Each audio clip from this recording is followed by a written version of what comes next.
My name is Julia Mitric, and my story is called To Have and Have Not. It's part of Who Cares, a documentary from The View from Here.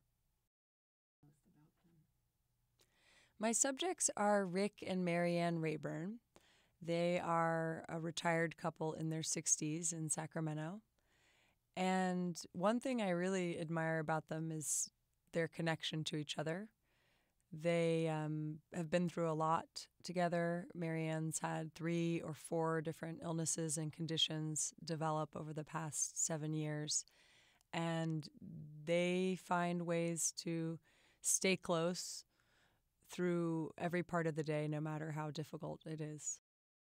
I think from following Rick and Marianne, I realized that not everyone is equipped to be a caregiver.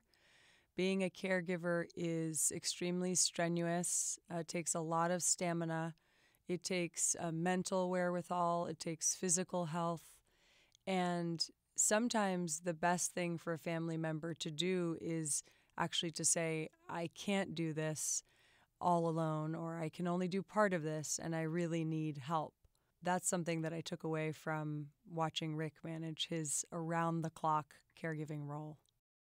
While you're trying to maintain this journalistic objectivity, you are also quickly becoming part of the story just by being present. And there were days where I had to steel myself a little bit before heading over to their house. I would sit in my car and I just take a deep breath and I'd tell myself, you're going to ask him some really difficult questions today about what it's like to lose his best friend and his wife. And you have to keep it together. You just have to go in there and listen and not get too involved.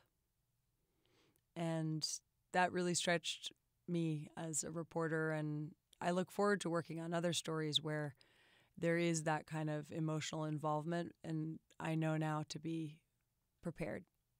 While I was reporting the story, I made sure to take lots of breaks myself and just layer in some extra time before and after interviews to unwind or get prepared. I also tried to be aware of my own stress level, and when I could feel that rising, I'd sort of take a pause from it. Because this is a really all-consuming project. I mean, I was dreaming about it. I was waking up in the middle of the night thinking about it. I was boring my family to tears about it every day for months.